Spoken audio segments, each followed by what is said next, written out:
Retired Marine Corps Colonel Craig Tucker was paid to provide testimony to the United States District Court for the Central District of California in Rupp v. Bonta, a case that challenges California's assault weapon ban. Let's analyze his testimony. One of the things Colonel Tucker testified was as to his expertise, stating that he was a 15th award expert on the M16 and M4. Well, here's the first reason why that was BS. The official name for the Marine Corps qualification is entry-level rifle.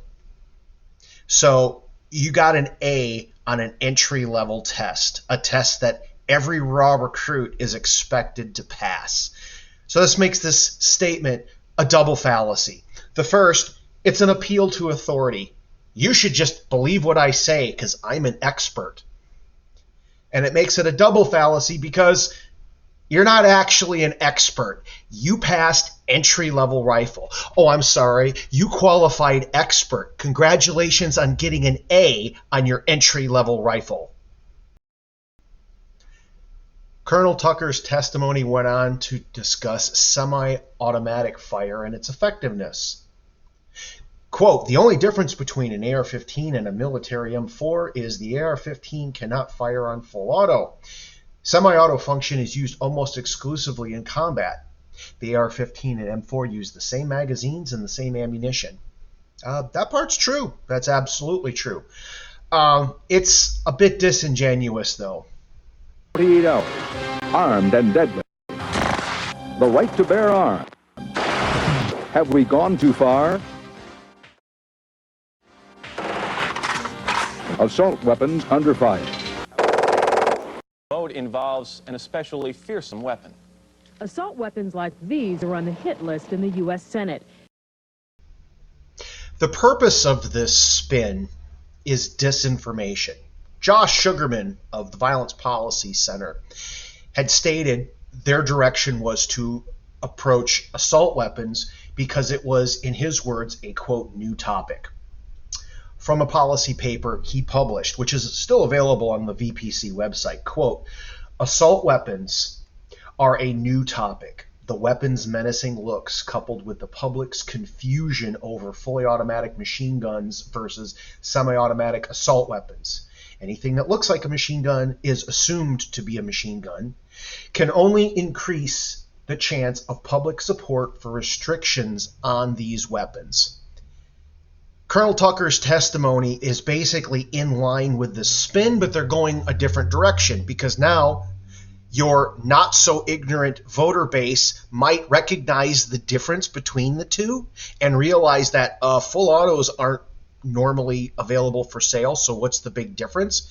So in Tucker's testimony, he even made this statement, and I quote, semi-automatic rifles are more lethal and most useful in combat settings, unquote.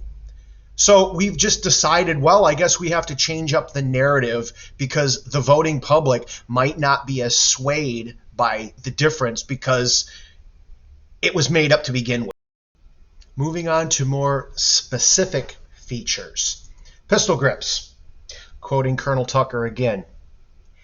Absent any pistol grip, a semi-automatic rifle would be difficult to operate when fired rapidly, as the rifle barrel would seesaw up and down with each shot fired in succession. Second, the pistol grip functions as a hand rest to reduce hand-finger fatigue during long combat engagements. This is laughably false. Let's start with some specific examples. This is the Browning automatic rifle. It's a fully automatic 30-06 issued through World War I up through Korea. If what Colonel Tucker is saying is true, that could not work because, oh look, there's no pistol grip. Moving on, shotguns. Certainly much more recoil than any .223 Remington or 5.56 NATO rifle would produce. Again, note the distinct lack of pistol grips. If what Colonel Tucker is saying is true, then that just wouldn't work. How about some more modern examples?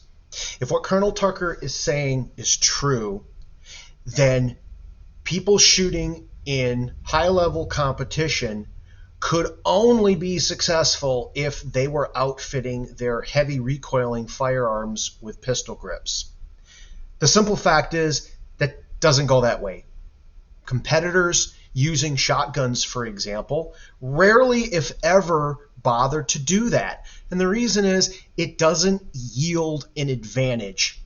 It's not that pistol grips are a bad feature. They're usually an artifact of the manufacturer. The shape of the receiver precludes a more traditional stock. Therefore, this is how you happen to make them. Their use is fine, but not really required, and a standard stock can be made to work just as fast. Let's look at some examples with both semi-automatic shotguns and, pump shotguns that aren't even semi-automatic. Yeah, that was the fast one, baby.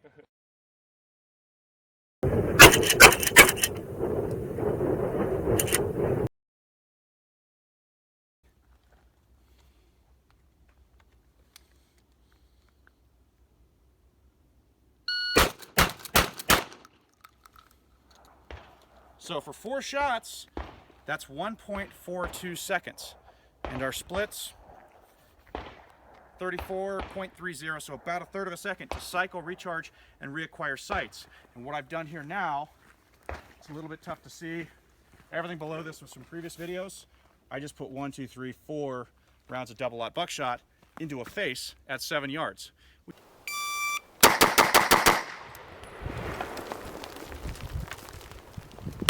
Now let's add a pistol grip. Come on.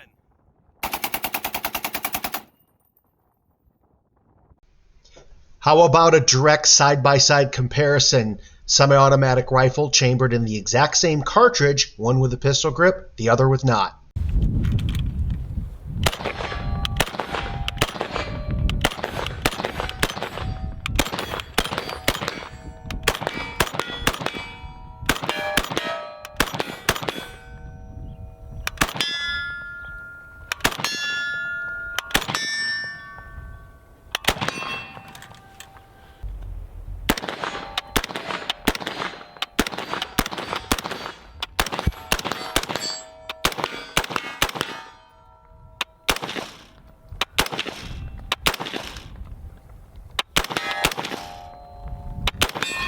Here we go.